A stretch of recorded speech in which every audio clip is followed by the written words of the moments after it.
Okay, well, good afternoon, everyone. My name's David Sequeira, and I'm the director of the Margaret Lawrence Gallery, and I'm also the person that puts together the Art Forum program for the VCA. And really, it's my pleasure to welcome you here. Before we get started, I want to take a moment for all of us to collectively acknowledge the traditional custodians on the land on which we're situated. And for most of us in southeastern Victoria, we're in Bunurong or Wurundjeri land, the land of the Greater Kulin Nation.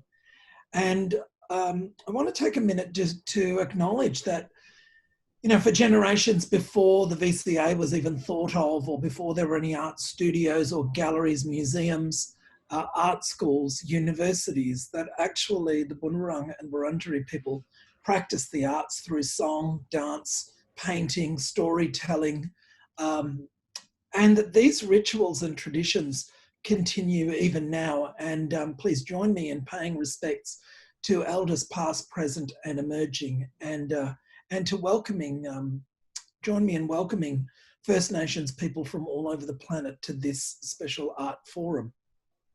Now, a little announcement: if you were expecting Gary Foley today, my apologies, Gary was not able to make it, and we did send out emails, and we hope that that system actually worked. We're still learning how to work with Zoom.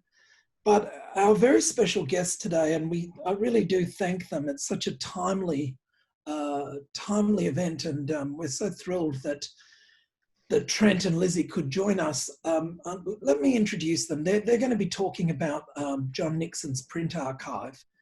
John Nixon's printmaking practice, like all of his other activities, is rich and deep. Spanning from 1982 to 2020, John's activities in printmaking include a group of etchings that were made at the VCA, where he taught in the 1980s. And in this presentation, Trent Walter and Lizzie Boon will discuss this lesser-known aspect of John's career and the methods that he employed within his work. Trent Walter is an artist, a printer, and publisher, and lie really in the intersection of contemporary art and printed matter. He's the founder and director of Negative Press and worked with John Nixon on multiple print projects from 2015 to 2020. Elizabeth Boon is an archivist, writer and designer. Her practice engages with experimental writing and alternate publishing as a space for expanded perceptual translation, explication and distribution. And she is currently the registrar and curatorial assistant at Negative Press. We are in really, really good hands to explore John Nixon's print archive. Wherever you are, please make Trent and Lizzie very welcome. Thank you very much, David. First, I'd like to say it's an honour to be here today to talk to you about John Nixon's printmaking archive. I'd like to thank David and Alex for the invitation. Before we begin, I would also like to acknowledge the Wurundjeri of the Kulin Nation in Bunurong as the original owners of the land where I speak today. We pay our respects to their elders past and present and recognise that sovereignty was never ceded. I would also like to acknowledge Sue Kramer, curator at Heidi Museum of Modern Art, and John's wife, and Emma Nixon, early career curator and art historian, and John's much-loved daughter, who join us today. 2020 has taken a heavy toll in so many ways, and our talk on John's print archive is influenced by his recent passing. We also acknowledge the passing of Kate Dorr and remember her positivity and the tremendous impact she had on our community. They were both giants of Australian art. As art and life were inexorably linked for John, they will blur in our discussion of his print archive today. We speak from our memory and with great respect of John and of his life's work. Today, Lizzie and I will be speaking from two perspectives on John Nixon's print archive. Lizzie will speak from the perspective of archivists, and I will speak from the perspective of printer. Printmaking is a lesser known part of John's life's work, though we hope today's presentation can help shed some light on his continued engagement with the medium from 1982 to 2020. To give context to our presentation today and to talk about John's print archive, it feels important to mention how we started on this project. I first met John in 2015, having known his work for many years prior. I had created a temporary print studio in the gallery spaces at C3 Contemporary Art Space at the Abbotsford Convent at the invitation of its director, John Butt, for the exhibition titled Cutting Mirrors. For this project, I was working with Elizabeth Newman and Renee Cosgrave, a close friend of John's. One weekend when I was working in the temporary studio, John turned up with some matrices to print. He was not invited and didn't send any advance notice of his intentions. He simply arrived, introduced himself, and we started to work. His matrices weren't copper, wood, or lino, but rather plastic, and specifically the bottom of biscuit and meat trays, cleaned and cut to a distinct proportion. John mentioned to me he liked the patterns that existed within these vernacular objects, a type of ready-made. His plastic plates were of different thickness, so I fiddled with the etching pressure to find an optimum weight for the roller to pick up the ink I'd roll across the plate's surface. John nodded his approval at the impression taken, and we moved on, and so we began. Having known John's prints made for René Bloch's print portfolio Ars Australienne, I had asked him about the role of printmaking in his work, and whether I could come to see his printmaking line, as he would call it. I visited his home and studio in Briar Hill in November of 2015, and we pulled out multiple A3 brown folders of etchings, relief prints, and potato prints, mostly printed by John himself from his plan drawers. They were sometimes inked and rubbed with a spoon, and other times put through a press. I understood from this first visit that John's print line was vast, and it interested me greatly, and by February 2016, we'd begun the process of documenting the first draws of work with an ad hoc archiving system, along with John's intern at the time and a former student of mine, Gabby Hayden. The process continued around other commitments, and we started to share information about John's prints with others, which led to a conversation we had at the Printmaking Past and Present Symposium at the National Gallery of Victoria in October 2016.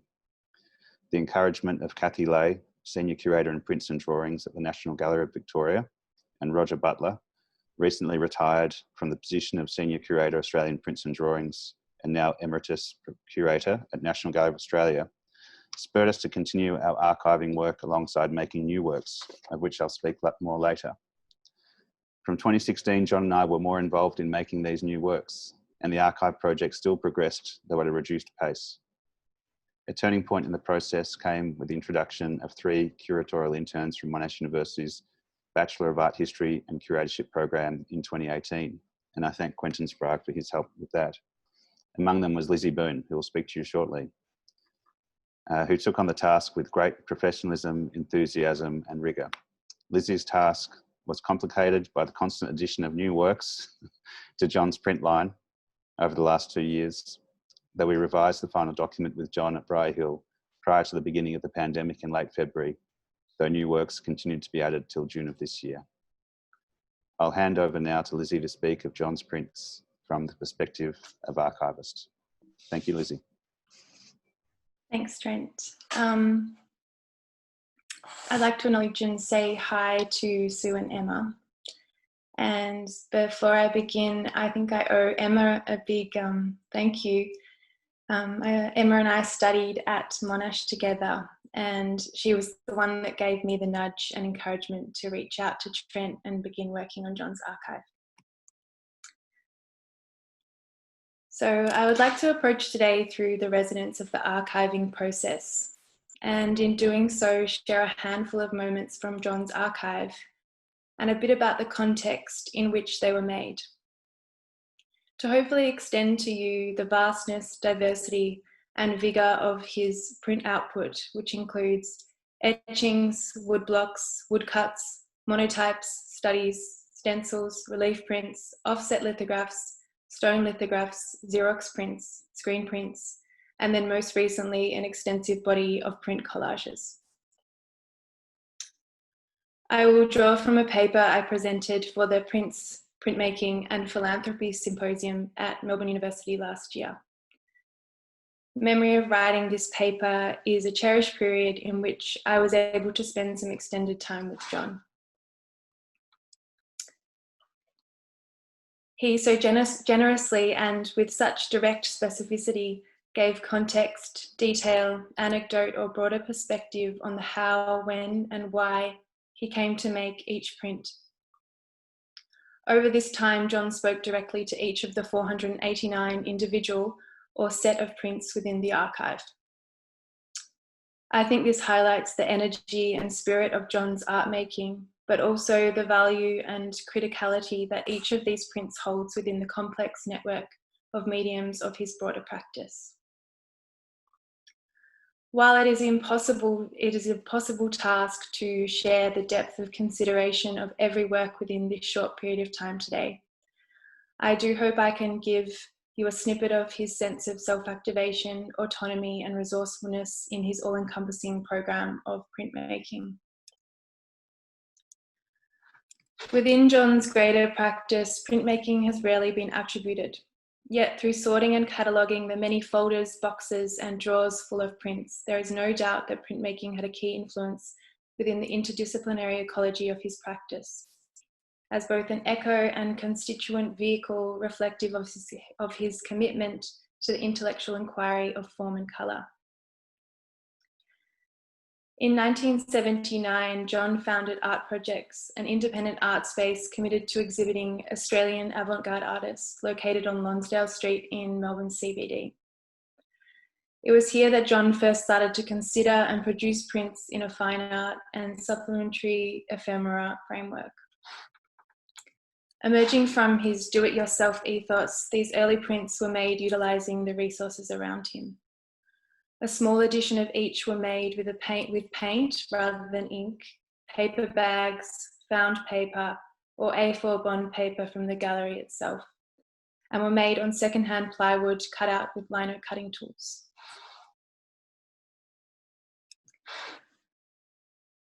Early etchings of John's were similarly born from this adventurous sense of inquiry, wherein while he was teaching at VCA in the 1980s, he began collecting second-hand plates thrown away by students to re-etch. Then, with the assistance from one of his postgraduate students, they would put these newly etched plates through the press at lunchtime, and once dry, take them home in the afternoon. John applied and sought out traditional modes of printmaking, yet his rigidity to these conventions was made elastic through endless experimentation, whether through alternate printing materials or irregular paper stocks. For John, the print acted twofold. It functioned as an imprint of the body, reflecting his immediate context and happenings, and as an echoic imprint, which called his influence into the present. Each element of the printed form was a mode of taking responsibility of the artist program, and in turn the artist's presence within the intellectual terrain of an art life dialect.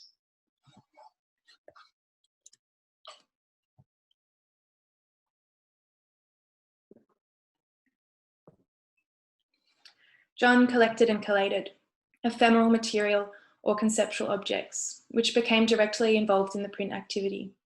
The flower label from a supermarket was transformed into a layered Xerox print. The form of chimneys on the walk to art projects became a series of woodblocks and etchings. Alpine houses across Switzerland were reimagined into a German expressionist form. The bases of biscuit packets, styrofoam, or corrugated cardboard were imprinted. As Jackie, one of John's assistants, said so beautifully yesterday during the Marta Art Forum, John assigned value to everything, brought the best out in objects and the very best in the people around him. It is through this constant reimagination that John's no-waste methodology further played out. Most explicitly, for example, from a series of editions of etchings and relief prints made in 2018 with Trent at Negative Press. John retained what Trent designated as reject prints and repurposed each to make a new. Through the collage of multiple prints or the addition of pencil, ink, or paint, John transformed these discarded moments into an additional set of unique works. John extracted the print as object to be reorganised, wherein it still held potential to filter new ideas. These print collages created a threshold between mediums, figuring an expanded mode of printmaking that was free of conventions. His strategies were ever present, always probing potential formal inquiries. John's methods therefore allowed for a continuity through his practice, a return to form, yet also a recalibration or a reimagining of how these historical formal markers can be applied to our present. And this certainly was true for a series of works he made at the start of this year. Taking earlier works from the archive that had been damaged or developed foxing, John dissected these works to make and expand this idea to approximately 50 new unique prints, primarily a set of unique postcard-size print collage pairs.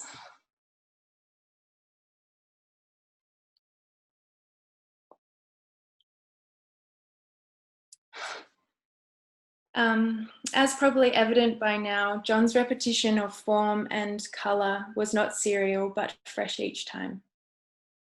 His historical study of artists' ideas was filtered through his present environment and translated from another artist to be fueled by his lineage of thinking. John referred to this as each work acting as a service station to fuel the generative thinking potential in every viewer, the road to which an artist continues to build upon. He removed the high modernist status of a single masterpiece in his making. Rather, through plurality, John explored the depths of art production as a form of continuation that allowed for layered meaning and conversation between mediums.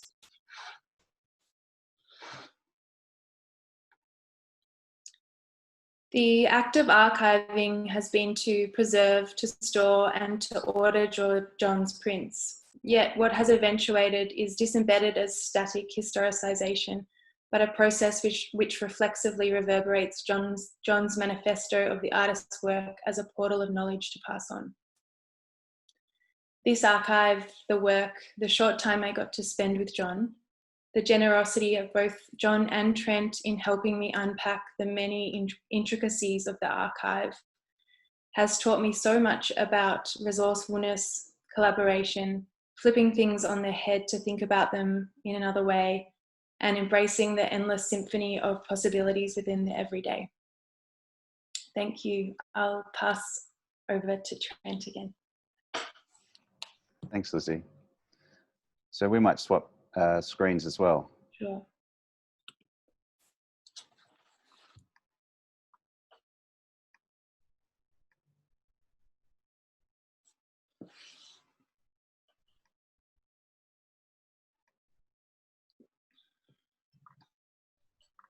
Thank you so much, Lizzie. That was wonderful. So printing with John.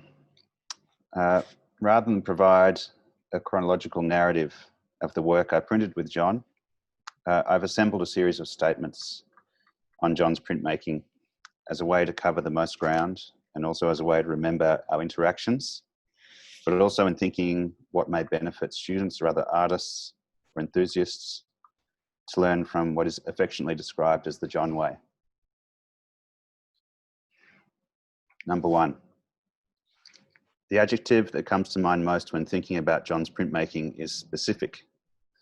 Though John was interested in vernacular objects that became surfaces to print from, as I described earlier, he was very specific about what he chose, whether it be polystyrene, as you can see here, masonite packers, cork, a timber storage box from Daiso, strips of rubber, etc. Each was chosen specifically for the task of printing. While John embraced the ready-made of these forms, he also ordered them and joined them into constructions.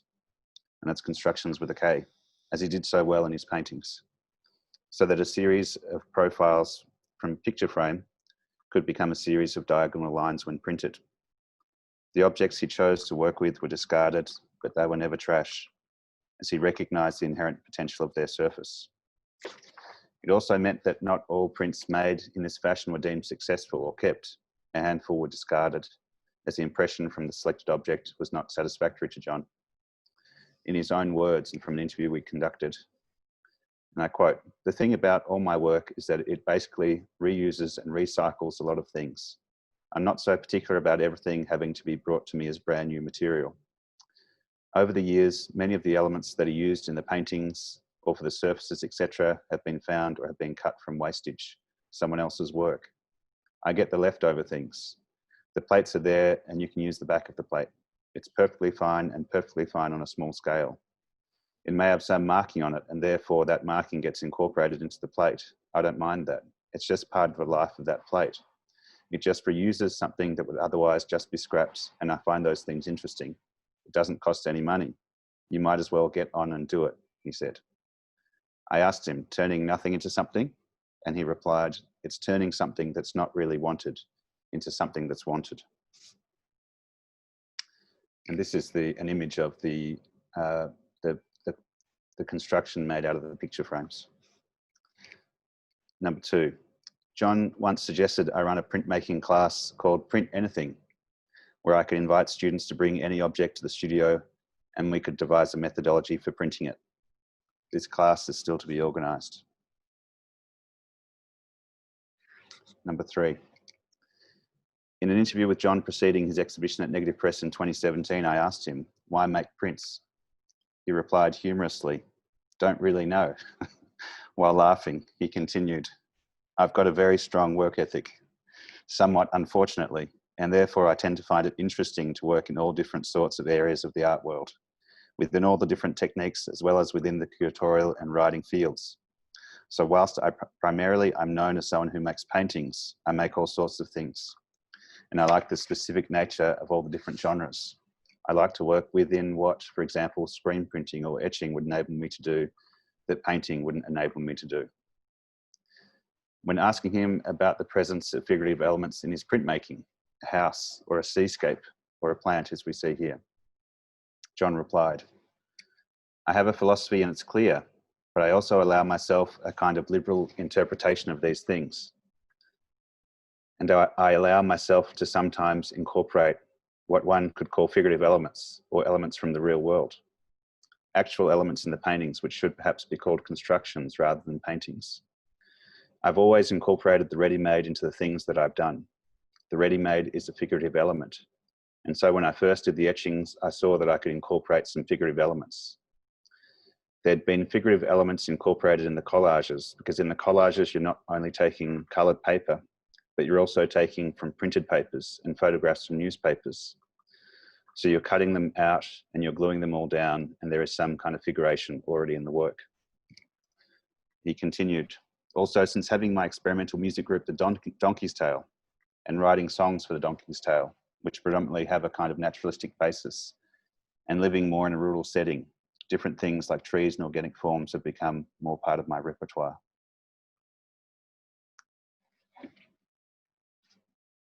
Number 4, I was hesitant about working with John before we met based on a text I'd read by Kathy Lay in the catalogue for the exhibition Spitting and Biting at Monash University Gallery in 2000 that presented a group of works by several artists made with the printer John Lone of Viridian Press. Nixon's work was represented by a print series called Toil, and this is one of the images from Toil. And in the catalogue essay on the art of collaboration, Lay describes Nixon's approach, and I quote, the primary value of the artist-printer relationship for Nixon, he denies that it is a collaboration, lies in its provision of the artist with skills and facilities that he does not have. His perspective on this partnership upholds the traditional division of responsibility with the artist in charge of the ideas and the printer fulfilling the technical requirements. End quote. I don't dispute Kathy's account in any way, it is so spot on. In the fledgling years of Negative Press, this approach was of less interest to me, as I wanted to push against the edges of collaborative print practice. What could perhaps be added as an appendix to Kathy's text would be the joy that John's fluid and unencumbered process would bring to the printers he worked with, and that I learned from working with him. Number 5, there is an assuredness in John's printmaking. The confidence of line in the etchings he made during his lunch breaks at VCA in the 1980s are startling for this quality. Within that assuredness is a freedom of expression that is so rare in artist etchings. Number 6, John made copious notes and biro drawings preparing for our printing sessions. Many of these biro drawings became prints. He was known for carrying around canvas totes and shopping bags full of materials. Some of these were objects that became printing matrices, and the accumulation of these at negative press demonstrates that John's printmaking practice was an ongoing concern. Within these notes are reminders: Trent, print this or that. Trent, we need to add 2 or more objects to group G. And there are plans for works we didn't have the chance to realise as well. John's vigour was at times difficult to match, though when Stuart Geddes and I purchased an offset printing press capable of printing thousands of sheets per hour, I jokingly told John, I finally have a press that can keep up with you. Number 7. The impetus for John's series of unique relief prints came from his observation of the labour of printing etching editions. John was flexible, observant, and always having new ideas about how we might approach our work together. When we printed a wood block, as you see on screen, that John had cut with open trapezium shapes, he was dissatisfied. The woodcut related to a painting at his exhibition at Castlemaine Art Museum, and so this time we made a small edition of 5. After considering the composition, he took out a black pencil and drew in 2 lines to close the shapes and resolve the composition. Since 2015, we held 2 large shows of John's prints at Negative Press, and I presented his work as part of the group exhibition Material Feeling at Megalo Print Studio in Canberra, at Negative Press's room at Spring 1883 at the Windsor Hotel, at the Australian Print Workshop Print Fair, and in the group exhibition Decade at Negative Press last November. John also showed a selection of the etchings we made as part of his exhibition at Museum Gegenstand Freie Kunst in Ottendorf in Germany in 2017. These 7 presentations since July 2017 began a process of reintroducing John's printmaking practice to the public, which we continue with this talk today. Number 9. As a printer, you aim to make the best impression possible of any matrix. With the unique relief prints, the diversity of objects and their thickness meant that the press had to be adjusted for each impression. Sometimes the first impression was just right, and other times, in my estimation, lacking. While the printer, in this case me, would discard these errors, John collected them and made pencil or collage additions to them, bringing them to completion and creating another line in his printmaking oeuvre.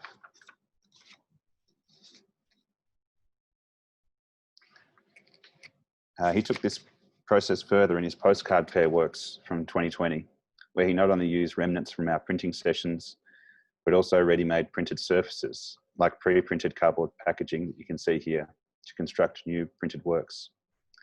Printmaking for John was a broad field, and while his designations defy classical definitions, they are refreshing in their inclusivity. When we spoke at the Printmaking Past and Present Symposium at NGV, John gave a great public transport analogy of the various aspects of his work. I'd asked him, John, you are also very active in other artistic pursuits, including experimental music, jewellery, photography, and artist books. What has been the importance of these sidelines in your practice? I don't have a quote, but I can paraphrase his answer, and it went something like this. Some people get on the train at Hurstbridge and they want to travel back and forth to Flinders Street, whereas sometimes I want to go to Lilydale or Sandringham. In my artwork, I have various lines: painting, experimental music, collage, and so forth. I want to be able to get on and get off and move between these lines whenever I want to. Number 11. In John's manifesto for a renewed art practice from 1980, published as a loose A4 sheet in Art and Text number 2, he states, museums are the cemeteries of dead art. The real art of the 1980s is advertising, TV, magazines, film, records, clothes, music, supermarkets, newspapers, jets, sport, discos. Drink it all in. We must begin to reflect our daily lives, the happiness, the sadness, the joy, the pain, the turmoil, the hope, the anguish, the romanticism. Life is art. And number 12, which is my final reflection, some lessons in the John way. Etchings can be made in a lunchtime break and only need to be printed once. there is opportunity in the discarded or so-called failure. Material for a print practice is all around us. Material for a print practice need not be new or expensive. There are no rules in printmaking, only etiquette. To make a print, you do not need a matrix. You can combine pre-printed materials and designate them printmaking. And to finish with a work from John's print archive for the final lesson of the John way today: waste not, want not. Thank you very much. A big thank you to Trent and Lizzie, and really thank, you know, it's a real joy to have people share about John's work, people who, you know, the things that you articulated are definitely so clearly born of a lived experience of working with an artist over a long period of time, or certainly working with their work. So thank you so much for such generous observations. We've got time for some questions, and I request that people use the Q&A facility in Zoom, and I'll pass those questions on to Trent and Lizzie. Thanks very much. I might ask the first question actually, because I'm curious about, I'm curious, Trent, you talked a bit about John's idea of, you know, the distinction between the artist and the printmaker, and how you're kind of not really interested in things being so distinct. I'm just wondering if you could share a little bit about whether, you know, you worked with John for 5 years, and whether that changed along the way, or how that emerged, given that they're two very different views about printmaking, really. Well, I'd say that one thing that I learned from John was just this incredible flexibility to an approach.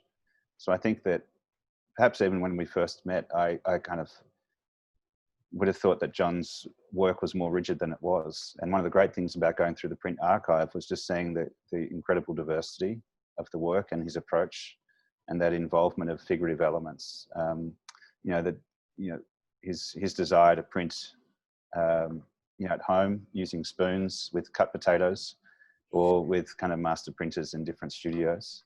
So I think my position has changed over time, and I've become more flexible, and I think that is a wonderful reflection of John's influence. Yeah, I get it. Danielle's asked, is the archive online to view anywhere? Not at the moment. But I mean, the main project was really documenting the archive, and then the next stage is how best to share it. Mm. So watch this space. Got it. Murray asks, did you come across any of John's ghost prints? So that would be like prints that are made from, you know, like sometimes you might run a piece of paper through the press after you've taken the true impression, so to speak. And so there's just a residue on the plate, and often that's referred to as a ghost print. You know, there's, as was mentioned, like John really collected everything. So that, you know, even with one of the pairs, maybe one of the postcard pairs we saw, or definitely within the postcard pairs, there are remnants of prints that were definitely ghost prints, or where we tried to take another impression just to see what would happen. And they didn't end up maybe as standalone prints, but they ended up, or they did within or they were used within other parts of John's practice. Because other than the print collages, I mean, he had a whole other sideline, which was the official collages, and some of the printed work ended up in there as well. And perhaps a nice little anecdote is that Stuart Geddes and I purchased the offset press, and we were printing furiously for the first 3 months this year to make our deadline for the Biennale of Sydney. And John came in one day and was, you know, very interested in all the prints that we'd rejected, or the prints that were kind of piled up, or make readies with everything overprinted. And it was great that he was able to take some of those as well. And do you have particular plans for the archive itself? Like maybe that's, and Jacqueline has asked the question, Lizzie, is your research with John available online? So, you know, perhaps Lizzie, if you could talk about, you know, your interest in the archive and perhaps the future of that. Sure. So I did do a quite extensive interview with John as research for the archive and for this paper that I wrote for the symposium. And I have all of that, and I have not shared it with anyone yet. So that's something I'd kind of really like to work towards, and kind of delving more into sharing this like plethora of work, because I think I saw someone else ask a question. There's how many prints there are in the archive. So there's 489 works altogether, and I think, I can't remember the numbers now, but within that there's works which have which are like sets of prints that make up one work. So it's kind of more extensive than that 489 base number. But I think working on the archive and that complication of there always being more work, you know, John and I spoke about how it was this living document, and it, you know, I'm still like doing some research and finding prints of his in collections across Australia and internationally. So it's really an ongoing project for me, which is really exciting. And yeah. I think our aim would be that the archive ends up in an institutional collection, so it can be accessed by the public. We've been sharing the document of the archive with different institutions with that aim in mind, and I think now we've, you know, even talks like today become part of that, kind of an appendix to that archive as a further discussion and a more formal discussion. So whether it's previous interviews or Lizzie's paper that she delivered last year at University of Melbourne, all become an appendix to the archive. And since John's passing, the idea of this document kind of becoming a catalogue raisonné is very interesting as well. And as Lizzie mentioned, kind of trawling through other collections to see what other works or unique works and editions might exist in other collections as well. Brahmani asked this question. I think there's something amazing about how printmaking can cut through hierarchy in a way. It reduces and condenses material down. Could you talk to John's interest in conversation and collection as part of his practice and your experience of him as a person and an artist? Do you want to talk, Lizzie? Yeah, sure. Sorry, I'm just reading the question again.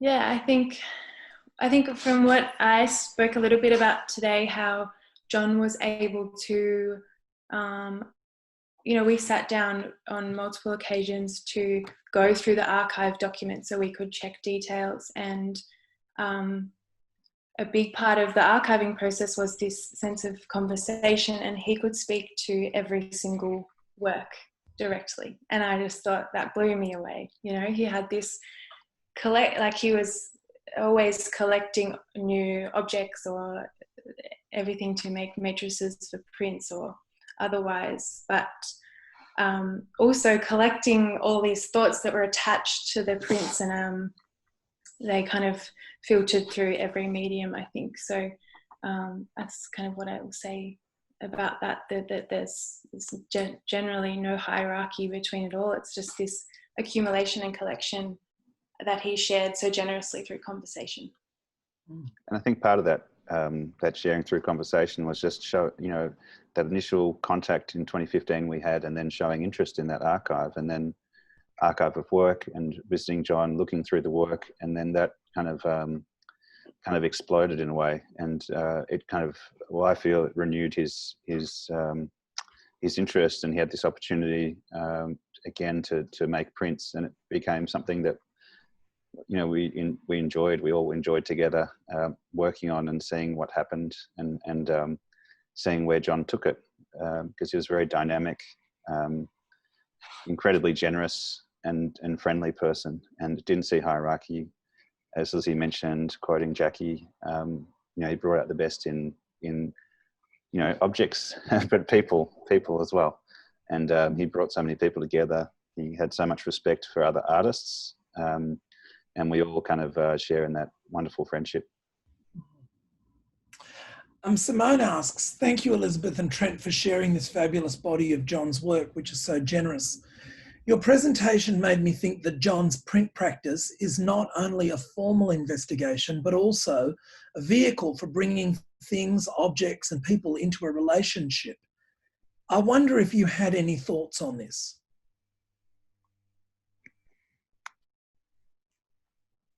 Yes. Yes, it's true. I think, well, I think there's so much in the work that is about those relationships. And I guess they're the things that you don't see when you view an exhibition or when you look at an online archive. So, I mean, this conversation today extends that kind of, that feeling. I mean, we can share these kind of memories, these wonderful memories we have of John and the way he worked, which I find still, you know, so inspiring and, you know, really showed me a different way and showed a kind of freedom that is just really rare, particularly within a print making context. And there can be a preciousness to where things sit on the paper or how you ink something. I mean, I think for John, it was the immediacy of the moment. It was capturing the drawing, and one was enough. And I think that's refreshing too, because it didn't become a burden. And it was, you know, that quote that Max said yesterday about "I want happiness." I mean, he made that in the process and that way that he devised of working with me as well. I think also collaboration like directly is filtered all the way through the archive. I didn't share them today, but there's some prints from when Emma was just after she was born, I think, and they made some picture books together, and that's, you know, there's these beautiful relationships about directly from his life, and yeah, I think there's collaboration all the way through without being explicit. And there's a great relationship too between the print archive and John's interest and exploration of small press publishing. He made a lot of self-published books over the years, which were all available at the State Library Victoria for research. But there are elements from those which were offset printed, but they became artworks in their own right. And sometimes John would cut out pages and then they kind of feature in the print archive. So there's this there are posters made for exhibitions which end up in the print archive. So I think there's this really interesting engagement between printmaking, kind of book publishing, graphic design and poster making, which influences the direction of what we call his print archive as well. Well, Lizzie and Trent, thank you so much for sharing that incredible wealth of knowledge with us. And it's really nice to know that, you know, this talk then becomes part of the archive as well and is part of a kind of ongoing expansion and exploration about what printmaking means and what publishing means and all of those little intersections. So thank you so much for being with us, and thank you to our audience. We look forward to joining you for Art Forum. Our guest speaker will be Professor Snell from the University of Western Australia, and Ted will be talking about the role of visual artists in a post-COVID-19 world. So, you know, we look forward to you joining us for Art Forum next week. But thank you again, Lizzie and Trent, and we'll see you all. Bye-bye now. Thank you very much. Bye-bye. Thank you. Cheers.